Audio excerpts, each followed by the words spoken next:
Betts Cole, who takes care of an 80-acre farm in Elmira, and Matt still finds time to paint regularly and exhibit regularly. And anyway, I'm not going to talk much more because I think a lot of you know her. But anyway, she's going to share some remarks, and then afterwards, you're welcome to ask questions. And thank you, Betts Cole. Congratulations on your beautiful show. Let's give her a round.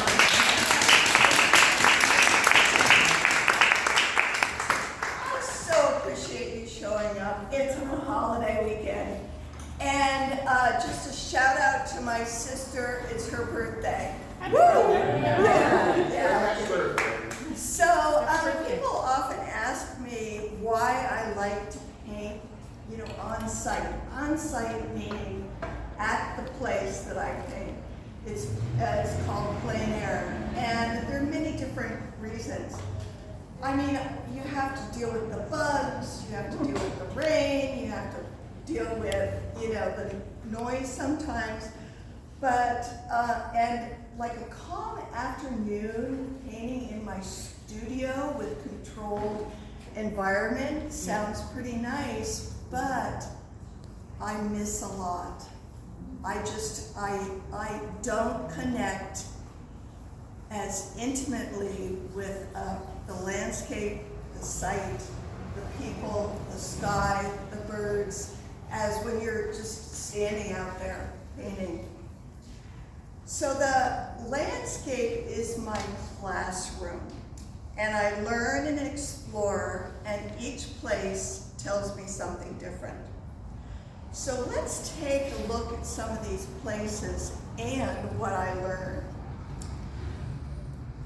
One of the terms that you all probably know is browse line. Does everybody know what a browse line is? When the deer chew up to? That's where the deer should. So if you see bushes, plants that are at a beautifully even height of 5 feet, all at just gorgeously pruned, you know there's too many deer in that area. So that's one of my terms that I learned, painting outdoors. Okay, the other term, back 40. Anybody know what back 40 means? On the farm. It's about acreage. 40 acres, yeah. It's about acreage, but the term originated with Thomas Jefferson, and it was about a measurement for a section of land. And a section of land is 1 square mile, which is 640 acres. A 16th of that acreage is 40 acres. And at the time, usually, of these big plots of acreage, there was part of that acreage that was untilled and unlimed. Limed meaning fertilized. And it was usually scrub land. And they called it the back 40. So I always say, I'm gonna go walk in the back 40. Well, our back 40 is full of beautiful trees. I didn't really know what back 40 meant. So that's the history of that terminology. Okay, next one, high desert. You're gonna see that I have many paintings based on the high desert.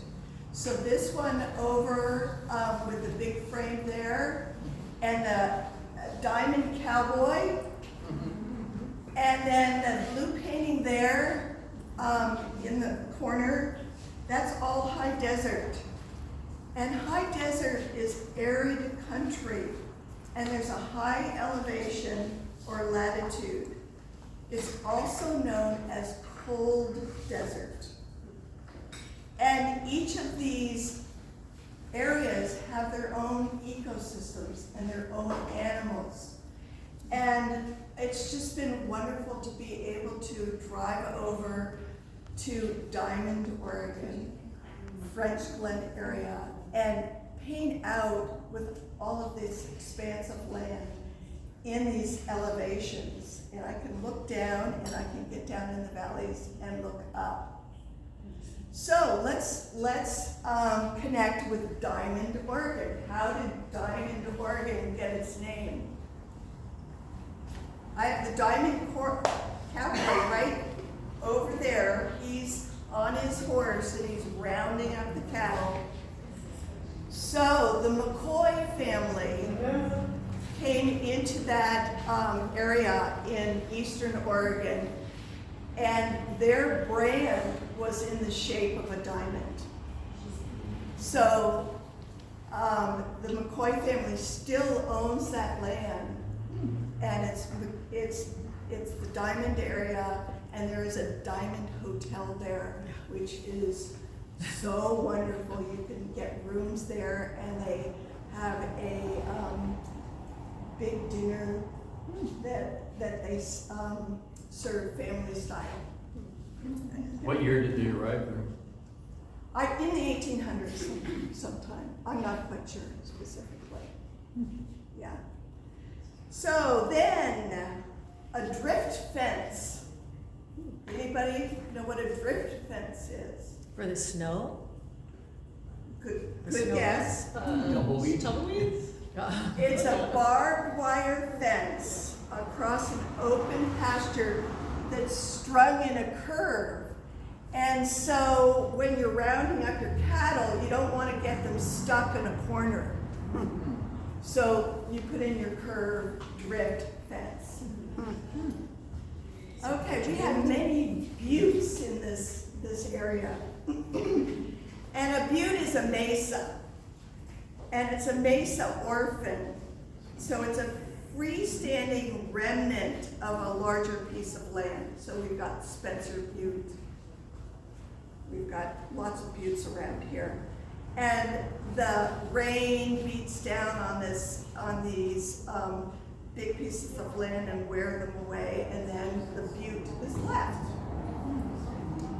So what about the Dalles? Anybody know how the Dalles got their name?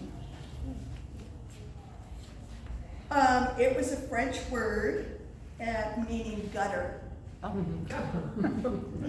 So the Dalles, Oregon is a place where the Columbia River, once moved swiftly down between the canyons as if a gutter.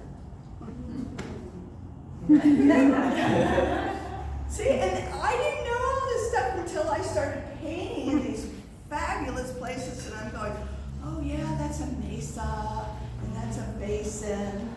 And then I just painted down at Colliding Rivers. There's a painting over on this wall, and it's called Colliding Rivers. I think it's Colliding Rivers there. Yeah, it's over on that wall. And Colliding Rivers is down in the Glide area near Roseburg.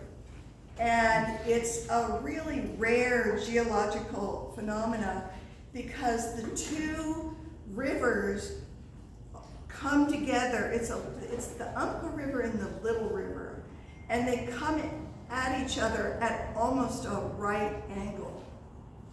And that does not happen very often.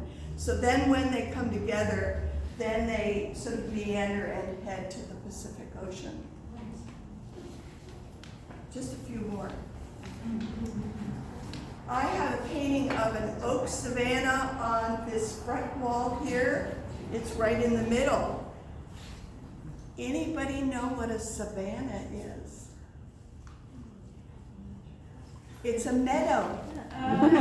It's a meadow. And an oak savanna is an area where there is meadow and grasses, and there are a gathering of trees, like a copse of trees, and it's usually sort of an open, sparse canopy, and then there's other grassland around. And they're just, again, another little ecosystem and places for animals to hide and bed, and just a wonderful something to look out for in Oregon, because you'll see them here and there.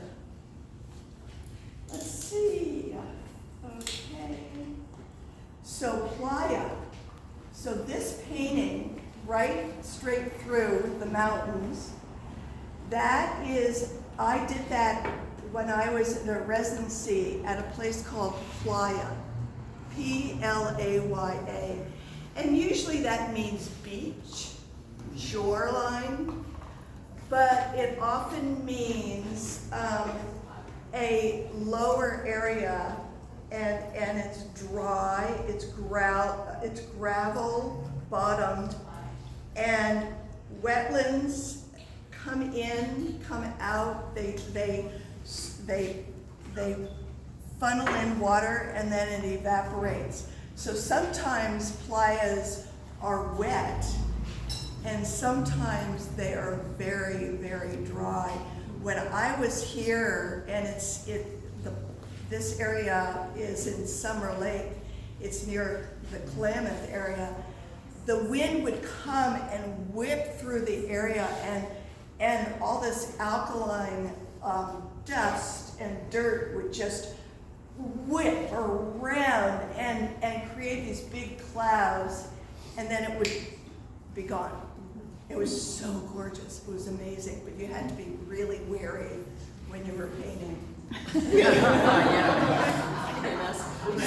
So, and the final term is, does anybody know what a thank you ma'am is?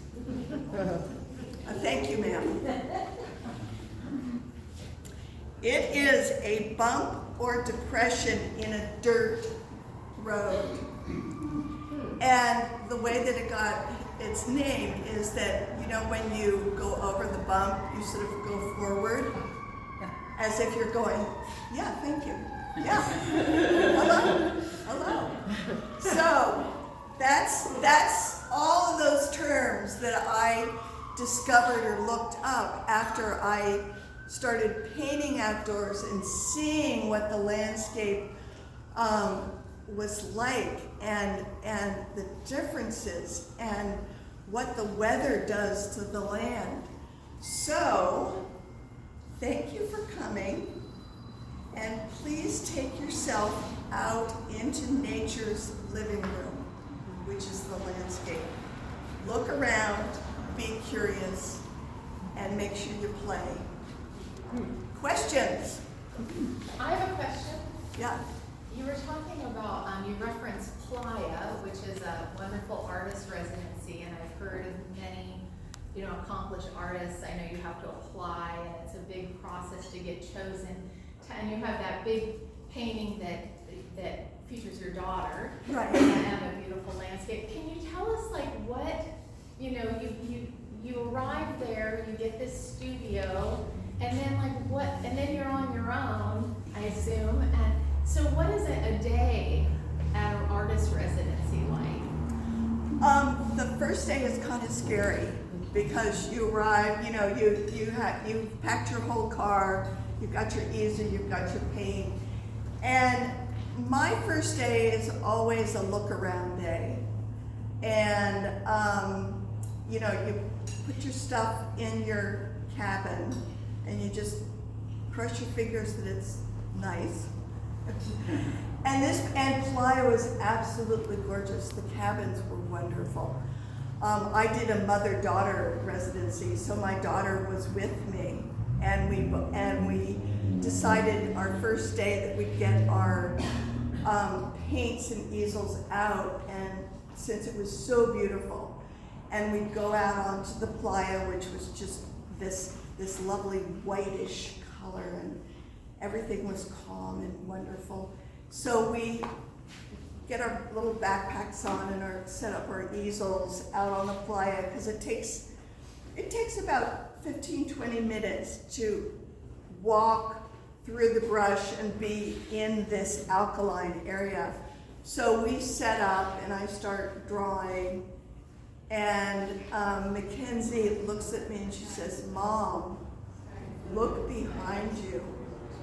And I looked around and I saw this dark cloud coming towards us.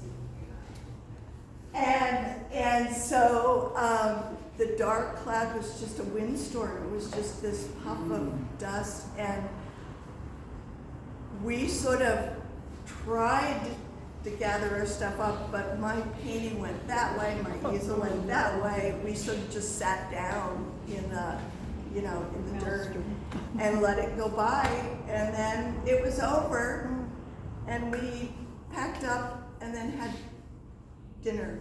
So our first day, it's always that first day is really such a great, interesting day because you're seeing where you want to paint, you get an idea of what the weather's doing. We met the other residents that had been accepted, and so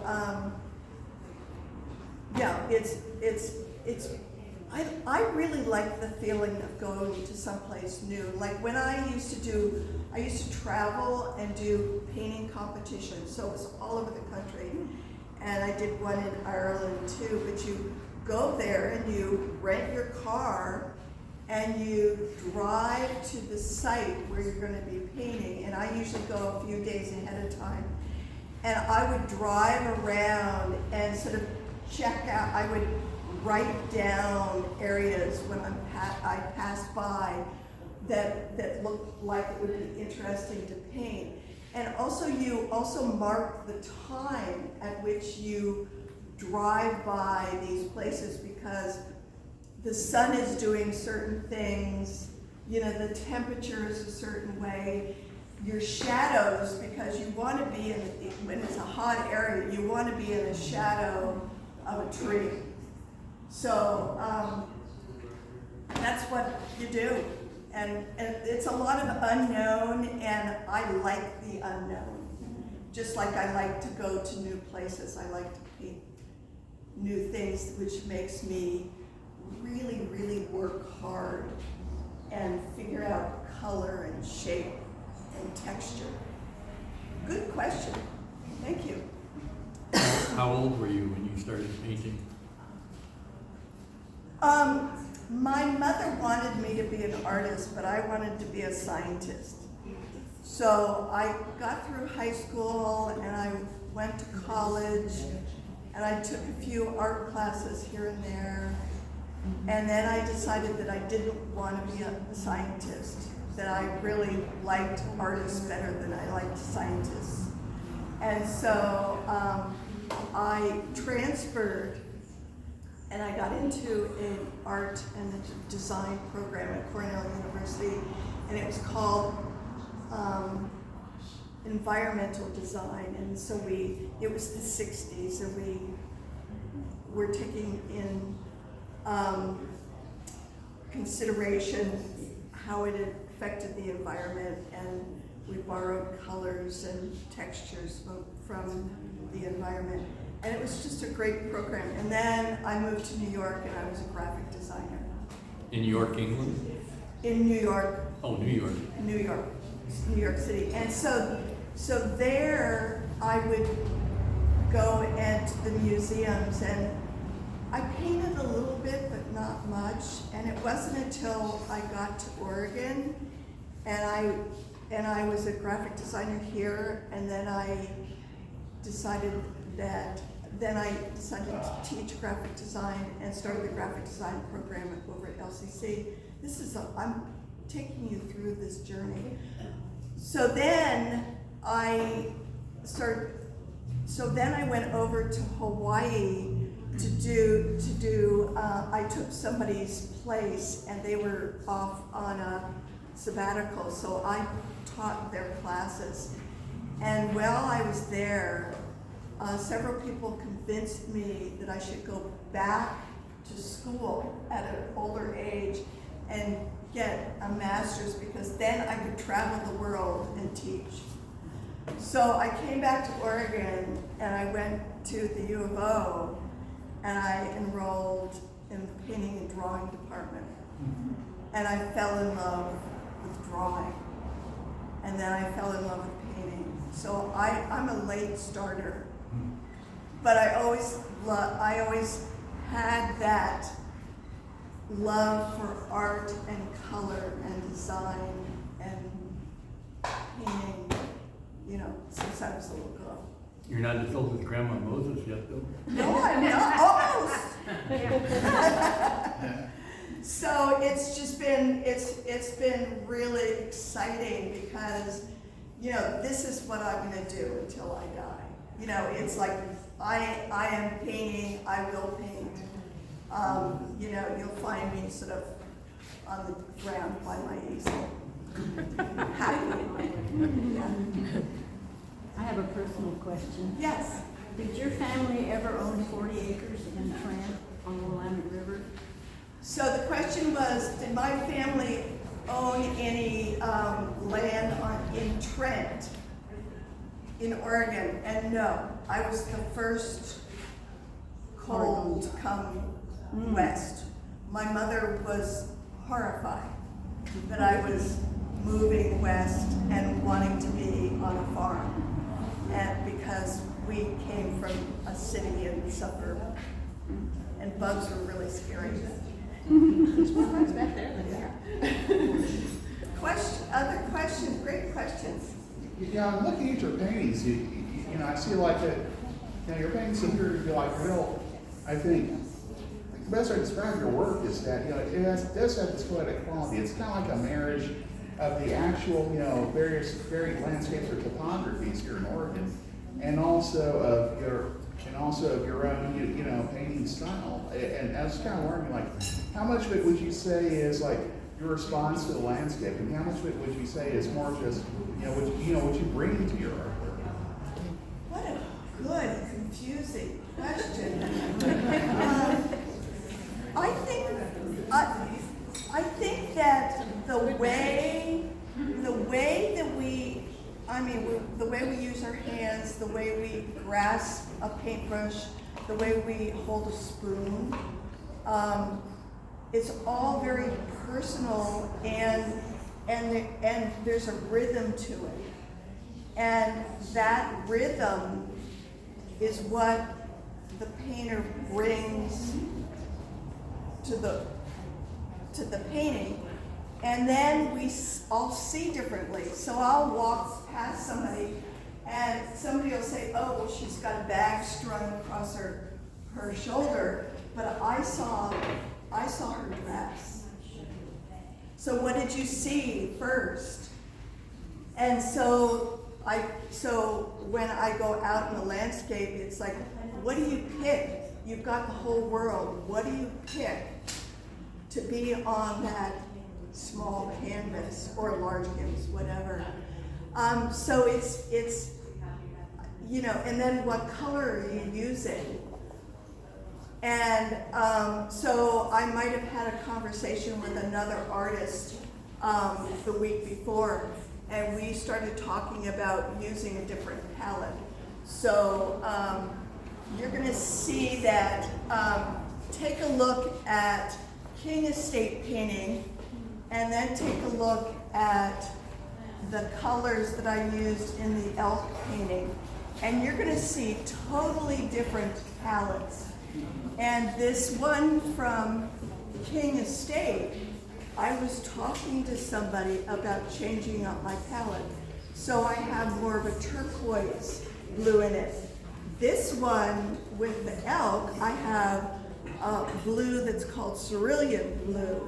And I mix my greens by using a burnt sienna and mixing it with a phthalo blue, where my greens on that one are more of a Naples yellow and the turquoise. So does that sort of answer it a little bit? I've learned a lot. I bring that to, and it's sort of the way that it's come through and the way that I handle my tools. I'm really, really tactile, so I really like, some people use a palette knife. I can't feel a palette knife as much as I feel a brush. And you can really feel the push and the pull of a brush. Okay, well, Betsy will be around to I will answer be around. questions, so let's And thank her. thank you so much.